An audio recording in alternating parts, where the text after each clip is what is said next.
Blessings in the name of the Lord Jesus. Welcome to Paraclet TV, making disciples through the power of the Holy Spirit. Finish or not finish, pass your papers. Ito ay sikat na katagang narinig mo na at ng maraming tao dahil pangkaraniwan ito binibigkas ng mga guro sa paaralan. Ang ika-anim na wika ng Panginoon sa krus bago siya nalagutan ng hininga, "It is finished," ay matatagpuan natin mula sa Aklat ni Juan, Kapitulo 19, verse 30, naganap na. Isang sigaw ng pagtatagumpay at pagdiriwang. Sa Griego, ang katumbas na salita nito ay tetelestai, completed, 100% na kinumpleto na, walang labis, walang kulang. Ang salitang ito ay ginagamit din sa negosyo. Makikita ito sa resibo, nakatatak paid. Kapag ang isang pintor o artist ay gumawa ng isang obra maestra, pagkatapos nito sa sobrang paghanga ay wiwikain ang tetelestai. Ang tanong, ano na ang ganap? Ano na ang nakumpleto? Ano na ang buong-buong binayaran doon sa krus ni Jesus? Una, natapos na ni Jesus ang trabaho na iniyata sa kanyang balikat ng Diyos Ama. Nagkatawan tao ang Panginoong Hesus, iniwan ang kalangitan upang iligtas ang sangkatauhan sa tiyak na kaparusahan. Sa pamamagitan ng pamumuhay bilang tao, walang bahid kasalanan, ay nagawa niyang maging perpektong sakripisyo sa kasalanan ng tao. Hebrews 9:12, "He did not enter by means of the blood of goats and calves, but he entered the most holy place once for all by his own blood, having obtained eternal redemption. But now he has appeared once for all at the end of the ages to do away with sin by the sacrifice of himself." Hindi na kailangan ang pagsasakripisyo ng dugo ng mga hayop dahil ang ultimong sakripisyo ng bugtong na anak ng Diyos, ang kanyang mamahaling dugo, ang nakasatisfy na pantubo sa sangkatauhan. Lubos na naluwalhati ang Diyos Ama dahil naganap na, the sacrifice through animals is finished. Maging ang iniisip mong pagpapakabait at paggawa ng tama. Maging ang paggaya mo sa ginawa ni Jesus doon sa krus. Marami po ang gumagawa niyan. Nakikita natin tuwing mahal na araw, di ba? O maging ang sabi mo ay magdarasal kang paluhod mula pintuan ng simbahan hanggang doon sa altar. Tutulong ka kamo sa kapwa, dadalaw sa may sakit. Sorry po, ang lahat ng ito ay di na kailangan upang mapunta ka sa langit. Ang sakripisyo, hirap ng katawan, pagbubo ng dugo at kamatayan ni Jesus, lalo na ang kanyang pagkabuhay, ay sapat na upang magkaroon ka ng buhay na walang hanggan. Isa lamang ang daan patungo sa langit at ito ay si Jesus.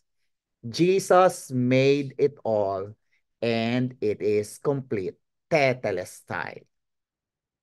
Tetelestai, it is finished, naganap na. Bayad sa kasalanan mo'y buong natupad. Kaya pananampalataya kay Jesus ay ibigay ng lubos-lubos. Ikalawa, naganap na ang mga propesiya na binanggit ng mga propeta ng Diyos sa banal na kasulatan. Ang ipapanganak niya ay tatawaging Jesus dahil ililigtas niya ang bayan sa kanyang kasalanan. Ang salita ng Diyos ay walang pagkakamali. Tamang-tama, makapangyarihan, matalim pa sa espada magkabilaan ng talim. Dahil sinabi ng salita ng Diyos, tiyak ito'y mangyayari at magaganap na lubos. Gawin mo ang salita ng Diyos na ilaw sa iyong paanan at tanglaw sa iyong landas, upang di ka madulas o magkasala laban sa Kanya. Basahin mo ang Biblia upang lumalim ka sa pananampalataya mo kay Jesus. Tetelestai, it is finished, naganap na. Dahil sinabi ng mga propeta, salita niya ay nagkatotoo. Pagbulay-bulayan at pag-aralan ito, gawing regular at maging seryoso. Kahuli-hulihan naganap na ang kamatayan ng Panginoong Hesus at nagsilbi ito ng tagumpay laban sa dyablo. Mula sa unang Juan, Kapitulo 3:8 ay nababasang, kaya naparito ang anak ng Diyos ay upang wasakin ang mga gawa ng dyablo. Tinapos ni Jesus na dahil ang tao ay nagkasala ay napailalim sa kapangyarihan ni Satanas, na isanla ang kanyang kaluluwa kay Satanas, ngunit ito ay nabawi na. Jesus served as a ransom, pambayad sa pagkakasanla ng tao kay Satanas. Wala nang kapangyarihan si Satanas sa buhay ng taong nanampalataya kay Jesus. Wala na siyang impluensya sa akin at sa iyo dahil naganap na. Nabawi ka ni Jesus mula kay Satanas. Ang mga bisyong tumatali sa iyo, ang panloloko ni Satanas sa iyo, ang pagsunod mo sa iyong laman ay nagwakas na. Kaya dapat kang mamuhay na tulad ni Jesus, buhay na matagumpay mula sa kasalanan. Ang banal na espiritu na nasa sa atin ang tutulong upang patuloy na magtagumpay tayo sa buhay, kaya mabuhay kang malaya. Amen? Tetelestai, it is finished, naganap na, nawasak at nagapi ang kaaway. Si Satanas talong totoo. Ikaw na Kristiyano, malaya ng totoo. Sa buhay sa mundo, huwag ipagkait, ipagmalaki mo. Tetelestai, it is finished, ginawa ni Jesus ang lahat upang magmana ka ng buhay na walang hanggan. At habang naririto ka pa sa lupa, mamuhay kang kasama ng banal na espiritu at alamin ang salita ng Diyos upang sa buhay kung papaano nagtagumpay si Jesus, iyo rin itong mararanasan. Tagumpay para sa bawat isang mananampalataya kay Jesus.